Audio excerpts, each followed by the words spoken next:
আমরা কিভাবে রাসূলকে ভালোবাসবো?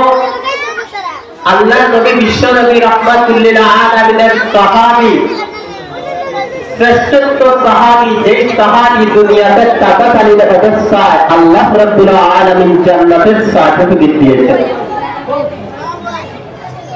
আল্লাহর নবীর সাহাবী হযরত ওমর রাদিয়াল্লাহু তাআলা আনহু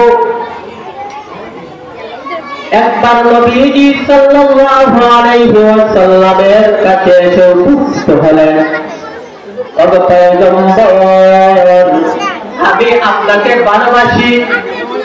ইসলামের মধ্যে এটা নিয়ম যে আল্লাহকে ওয়াস্তে কেউ যদি কাউকে ভালোবাসে তাহলে সে সরাসরি বলে দিবে যে আমি আপনাকে ভালোবাসি। এই জন্য খলিফাতুল মুসলিমিন হযরত ওমর রাদিয়াল্লাহু তাআলা আনহু আল্লাহর নবীকে ডাক দিয়ে বলেন, গো পয়গম্বর, আমি আপনাকে ভালোবাসি। নবীজি সাল্লাল্লাহু আলাইহি ওয়াসাল্লাম হযরত ওমরকে বলেন, হে ওমর, তুমি আমাকে কেমন ভালোবাসো? তুমি কি তোমার জীবনের চাইতে বেশি আমি রাসূলকে ভালোবাসি কিনা? জামানার পয়গম্বরের সাহাবী হযরত ওমর চিন্তায় পড়ে গেলেন। হযরত ওমর চিন্তা করতেছেন, আমি রাসূলকে আমার জীবনের চাইতে বেশি ভালোবাসি কিনা? আমরা মনে করে দিতাম যে আমরা রাসূলকে আমাদের জীবনের চাইতে বেশি ভালোবাসি, কারণ আমাদের অন্তরে থাকে এক কথা, বাহিরে থাকে আরেক কথা।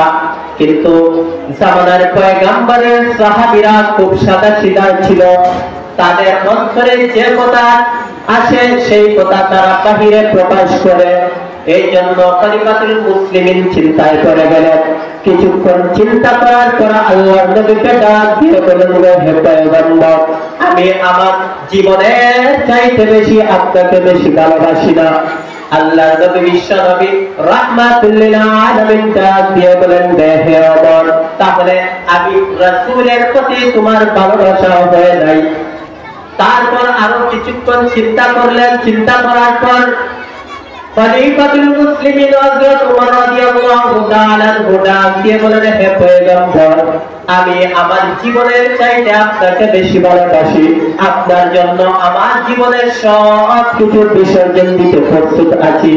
তখন সময় আল্লাহর নবী বলেন, আল-আনা ইয়া ওমর, এতক্ষণে তোমার ভালোবাসা আমি রাসূলের প্রতি গ্রহণযোগ্য হয়েছে। বুঝা গেল যে রাসূলকে আমরা ভালোবাসতে হলে রাসূলের সাহাবায়ে কেরামের মতো ভালোবাসতে হবে, আমাদের জান মাল থেকেও অধিক বেশি ভালোবাসতে হবে।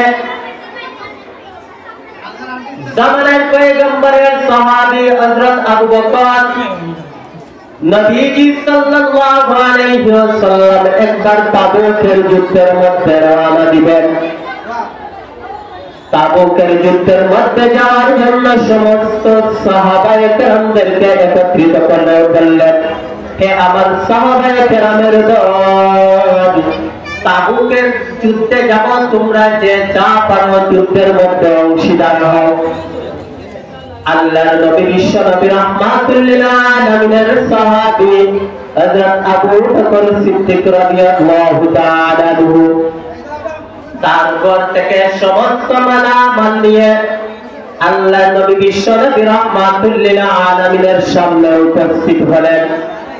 নবীজি সাল্লাল্লাহু আলাইহি ওয়াসাল্লামকে বলেন, হে পয়গম্বর, আপনি চেয়েছেন এই জন্য আমি আবু বকর আমার ঘরের সমস্ত মালামাল আপনাকে দিয়ে দিলাম। আমি একটা কানাকড়ি ঘরের মধ্যে কিছু রেখে আসি নাই গো পয়গম্বর। আপনি চেয়েছেন আপনার জন্য আমি আমার জীবনের সব কিছু বিসর্জন দিয়ে দিলাম।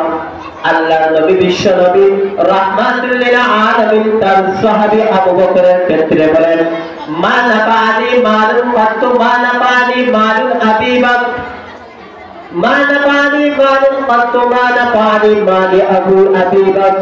আল্লাহর নবী আবু বকরকে সম্বোধন করে বলেন, হে আবু বকর, তোমার সম্পদ আমি রাসূলের এত কাজে এসেছে যা অন্যান্য কোন সাহাবায়ে কেরামের সম্পদ আমার এত কাজে আসে নাই। আল্লাহর নবী বিশ্ব নবী বলেন, হে আবু বকর, তোমার বদলা আমি রাসূল দিতে পারবো না।